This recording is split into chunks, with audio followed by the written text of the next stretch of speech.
8 ہجری ہے، مکہ فتح ہوتا ہے۔ یہ وہی مکہ ہے، یاد رکھیے گا پیارے اسلامی بھائیوں، جہاں سے نبی پاک کو بڑے دکھ کے ساتھ چھوڑ کر جانا پڑا تھا۔ 53 ایئرز میرے آقا نے وہاں گزارے تھے۔ میرے آقا کی پیدائش وہاں ہوئی، نبی پاک کا بچپن وہاں گزرا، جوانی کے ایام وہاں گزرے، میرے آقا نے کاروبار وہاں کیا، نبی پاک کا پہلا نکاح وہیں پر ہوا۔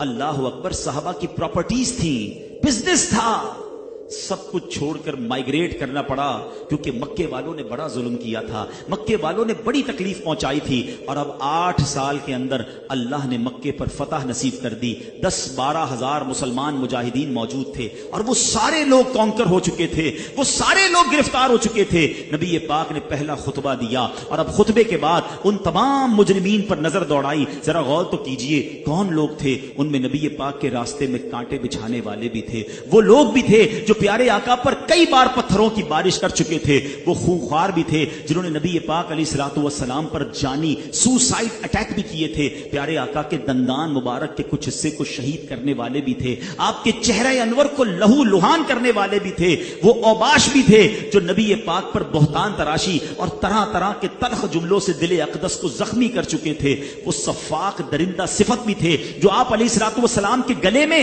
چادر کا پھندا ڈال کر آپ کا گلا گھونٹ چکے تھے۔ جی ہاں، وہ بھی تھے کہ جن کے اندر جو پیاس تھی نا، خون کی پیاس، وہ نبی پاک کے مبارک خون کے بغیر بجھ نہ سکتی تھی، ایسے جانی دشمن بھی تھے۔ ہاں، یہ وہ بھی تھے جنہوں نے سیدنا حمزہ رضی اللہ تعالیٰ عنہ، نبی پاک کے پیارے چچا جان کی ناک کان کاٹنے والے، ان کی آنکھیں پھوڑنے والے، ان کے جگر کو چبانے والے بھی ستمگار موجود تھے۔ حضرت سہیب، حضرت عمار، حضرت خباب، حضرت خبیب، حضرت زید بن دحنہ رضی اللہ تعالیٰ عنہ وغیرہ کو رسیوں میں باندھ کر مار مار کر جلتی ہوئی ریتوں پر لٹانے والے موجود تھے، چٹائیوں میں ڈال کر اور دھونی دے کر بے ہوش کرنے والے لوگ موجود تھے، سینکڑوں بار گلا گھونٹنے والے لوگ موجود تھے، یہ سارے موجود تھے۔ اور اب نبی پاک انہیں دیکھ رہے ہیں، وہ سب سوچ رہے ہیں آج مارے گئے، آج تو بوٹی بوٹی کر دی جائے گی، آج ہم بچنے والے نہیں ہیں۔ پیارے آقا نے فرمایا بتاؤ تم کیا چاہتے ہو، میں تمہارے بارے میں کیا فیصلہ کروں؟ وہ بہت ڈر گئے، وہ لرز گئے، مگر بڑی للچائی ہوئی، بڑی جس کو کہتے ہیں نا ترس والی نظروں سے پیارے آقا کی بارگاہ میں عرض کرتے ہیں آپ کریم ہیں، آپ بڑے کرم والے ہیں، آپ سے کرم کی امید ہے۔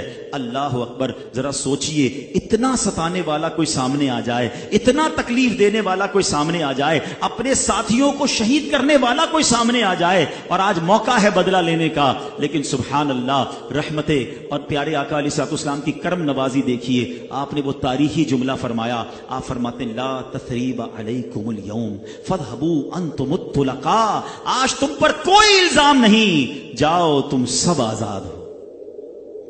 اچھا، یہاں بڑے مورخین نے بڑی پیاری بات لکھی، یہاں تک تو کئیوں نے واقعہ سنا کہ فتح مکہ میں نبی پاک نے عام معافی کا اعلان کیا، اس کے کانسیکوینسز کیا ہوئے، اس کے ریزلٹس کیا ہے؟ آپ کو پتا ہے اس کے بعد ہوا کیا؟ کہ رائٹ آفٹر دس اناؤنسمنٹ ہزاروں سرداران قریش موجود تھے اور نوجوانان قریش موجود تھے، بلند آواز سے کلمہ پڑھ کر مسلمان ہو گئے۔ اچھا، نبی پاک ان سب کے گلے اڑوا دیتے، ان سب کو کاٹ دیا جاتا، رزلٹ کیا آتا؟ ان کے بچے دشمن بنتے، یہ جنگیں باقی رہتی، یہ لڑائی جاری رہتی۔ میرے آقا نے معاف کیا، وہ سارے مسلمان ہو گئے، اکثر ان میں صحابہ بن گئے۔ اچھا، اب اس کی ایک اور بہت خوبصورت توجہ دیکھیے گا۔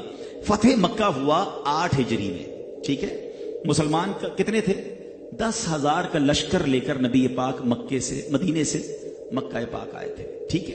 یعنی اٹ مینز اس وقت 10,000 مسلمان تھے، ٹھیک ہے؟ کچھ ہزار مدینے شریف میں خواتین ہوں گی، مگر 10 ہجری میں رائٹ آفٹر 2 ایئرز نبی پاک حج فرماتے ہیں، حجۃ الوداع کا خطبہ دیتے ہیں عرفات کے میدان میں۔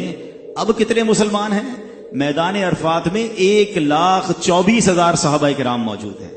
لک at the take off right after that forgiveness, اس معافی کے بعد جو اسلام کو عروج ملا کہ اگلے 2 سالوں میں نبی پاک کی پچھلی ساری زندگی کو کیلکولیٹ کر لیں، 40 سال کی عمر سے میرے آقا اسلام کی دعوت دے رہے ہیں، 8 ہجری تک 10,000 مسلمان ہیں، کیلکولیٹ تو کیجئے کتنے سال ہو گئے؟ 13 مکی سال، 8 مدنی سال، 21 ایئرز میں تقریباً 10,000 مسلمان ہیں، ٹھیک ہے؟ ہم 20,000 مان لیتے ہیں، اتنی خواتین مدینے میں ہوں گی، مگر اب اگلے 2 سالوں کے اندر جب نبی پاک خطبہ حجۃ الوداع دیتے ہیں 1,24,000 صحابہ ہیں، اس کے بعد اسلام کو عروج ہی ملتا چلا گیا۔ وہ فتح مکہ کی معافی ہے، وہ میرے آقا کا درگزر ہے، وہ شاندار ڈیسیشن ہے جس نے پوری کایا پلٹ کے رکھ دی۔ پوری قوم مسلمان، سردار مسلمان، ان کے پیچھے چلنے والے لوگ مسلمان ہو گئے۔ تو یہی میسج ہمیں فتح مکہ دے رہا ہے کہ حالانکہ وہ خون کے پیاسے تھے، وہ سوسائڈ اٹیکر تھے، وہ صحابہ کرام کے قاتل موجود تھے، میرے آقا نے سب کو معاف کر دیا۔ اللہ اکبر! یہ ہے نبی پاک کے اخلاق کریمہ، یہ ہے اسلام کی تعلیمات۔